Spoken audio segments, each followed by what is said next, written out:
Bienvenue dans cette vidéo d'update de Scrap.io. Je voulais vous montrer les dernières nouveautés. Alors sur la page d'accueil, on peut toujours rechercher effectivement des requêtes pour voir à quoi ça ressemble concrètement ce qu'on a en base de données, puisqu'on a pré-scrappé une partie de Google Maps d'abord et puis ensuite les sites internet qui sont corrélés, ce qui nous permet de vous présenter des résultats. Et par exemple, on sait que les boulangeries à Paris en France, eh bien on en a 1928 qui sont disponibles en téléchargement. Alors en téléchargement pas immédiat, parce qu'on va au moment de votre export, encore une fois, rescraper ces données pour que vous les ayez à jour avec le nombre de notes de Google Maps qui soit à jour, avec tous les éléments qui sont effectivement importants pour pouvoir organiser des opérations de prospection, de segmentation qui soient vraiment calées. Petite nouveauté sur cette page d'accueil, en revanche, c'est qu'on peut changer de pays puisqu'on va pouvoir effectuer cette même prévisualisation sur tous les autres pays qu'on a en stock. Et on va pouvoir donc reprendre les boulangeries, par exemple. Les boulangeries, là on est sur les restaurants à Madrid, alors on va faire les boulangeries à Madrid. Tac. Et on va pouvoir rechercher de la même manière qu'en France. Voilà, et on en a 1302 qui seront disponibles à Madrid en Espagne. Alors évidemment ensuite, pour pouvoir télécharger les emails, vous allez devoir créer un compte. Vous aurez ensuite accès à un tableau de bord qui va vous permettre de pouvoir choisir, là encore, finalement, parmi une liste de pays qui va être beaucoup plus importante. Et ça fait partie des nouveautés de ce mois-ci, c'est qu'on a beaucoup de nouveaux pays qui ont été intégrés. Certains sont toujours en cours de scrapping, ils sont pas forcément toujours extrêmement fournis, comme la Chine par exemple. L'Inde c'est en cours, mais vu que c'est des catégories qui sont à la fois énormes et pas forcément super bien couvertes, du moins pour la Chine, c'est pas forcément ceux qui sont les plus représentatifs. En revanche, on a l'Afrique du Sud où il y a beaucoup de résultats, on a l'Algérie, l'Allemagne, l'Arabie Saoudite, on a les Émirats aussi qu'on vient de terminer, la Corée, on a le Canada évidemment, l'Espagne, les États-Unis, la France, la Guadeloupe, Hong Kong, la Réunion, l'Inde, l'Indonésie, c'est commencé, l'Indonésie c'est pas encore terminé, on a l'Irlande, on a l'Italie, on a le Luxembourg, le Maroc, Monaco, la Nouvelle-Calédonie, la Nouvelle-Zélande, les Pays-Bas, la Polynésie française, le Portugal, Royaume-Uni, Russie, c'est pareil, c'est en cours, Singapour, Suisse, Tunisie, Turquie, évidemment on n'a pas fini le tour du monde, mais ça va se faire au fur et à mesure du temps, mais vous avez là déjà accès à cette capacité de rechercher dans n'importe quel pays du monde au travers de 4000 catégories. Donc on peut prendre les États-Unis, on peut prendre, toujours pareil, on va prendre, je sais pas, les boulangeries par exemple.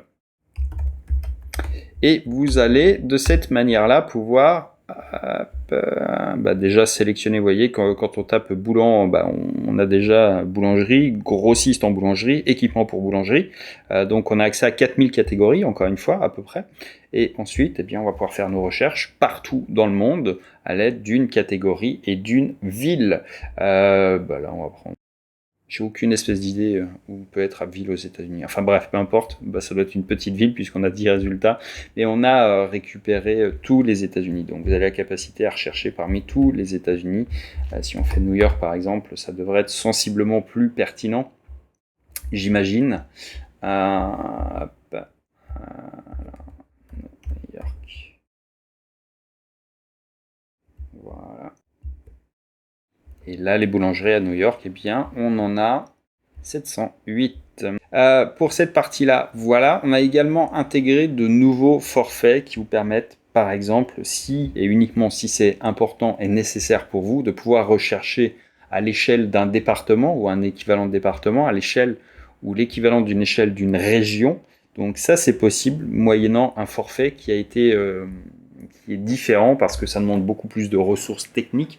Ça vous permet d'automatiser plus facilement le travail. Ça vous donne également accès à d'autres informations dans les fichiers d'export, encore une fois. Et tous ces fichiers d'export, ils sont mis à jour en temps réel au moment où vous allez les exporter. C'est-à-dire qu'au moment où je vais lancer export, on va reprocesser tous les résultats qu'on a aux États-Unis. Si on manque, il va nous les rajouter.